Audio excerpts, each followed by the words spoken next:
ଓଡ଼ିଶାର ସବୁଠାରୁ ବଡ଼ ଠାକୁରଙ୍କ ନାମ କ'ଣ?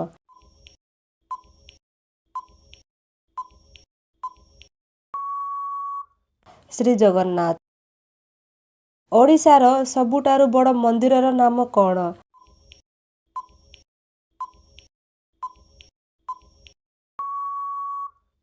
ଶ୍ରୀମନ୍ଦିର। ଓଡ଼ିଶାର ସବୁଠାରୁ ବଡ଼ ନଦୀର ନାମ କ'ଣ?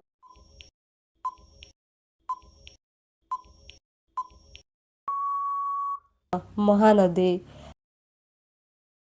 ଆୟତନ ଅନୁସାରେ ଓଡ଼ିଶାର ସବୁଠାରୁ ବଡ଼ ଜିଲ୍ଲାର ନାମ କ'ଣ?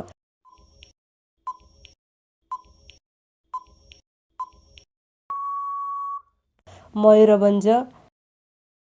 ଲୋକ ସଂଖ୍ୟା ଅନୁସାରେ ଓଡ଼ିଶାର ସବୁଠାରୁ ବଡ଼ ଜିଲ୍ଲାର ନାମ କ'ଣ?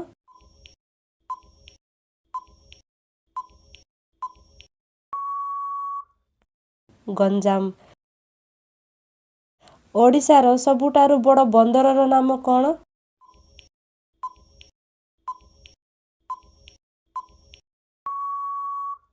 ପାରାଦୀପ ବନ୍ଦର। ଓଡ଼ିଶାର ସବୁଠାରୁ ବଡ଼ ହ୍ରଦର ନାମ କ'ଣ?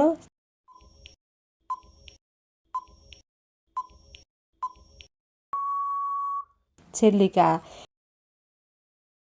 ଓଡ଼ିଶାର ସବୁଠାରୁ ବଡ଼ ସହରର ନାମ କ'ଣ?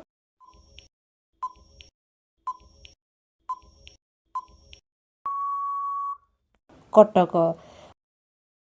ଓଡ଼ିଶାର ସବୁଠାରୁ ବଡ଼ ବିଶ୍ୱବିଦ୍ୟାଳୟର ନାମ କ'ଣ?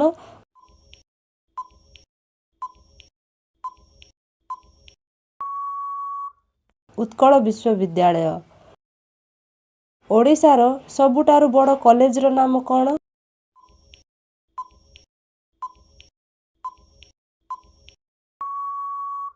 Ravenshaw college. ଓଡ଼ିଶାର ସବୁଠାରୁ ବଡ଼ ବସଷ୍ଟାଣ୍ଡର ନାମ କ'ଣ?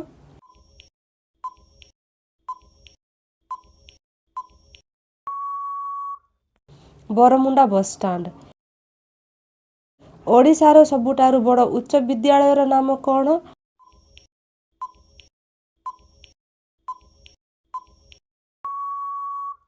ରାଣୀହାଟ ଉଚ୍ଚ ବିଦ୍ୟାଳୟ।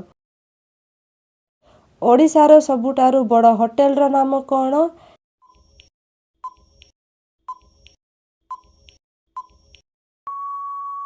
Trident hotel. ଓଡ଼ିଶାର ସବୁଠାରୁ ବଡ଼ ରେଳ ଷ୍ଟେସନର ନାମ କ'ଣ?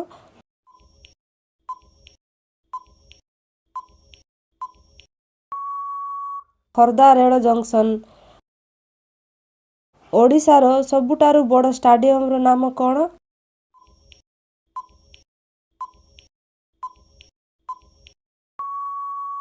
ବାରବାଟୀ ଷ୍ଟାଡିୟମ। ଓଡ଼ିଶାର ସବୁଠାରୁ ବଡ଼ ଗାଁର ନାମ କ'ଣ?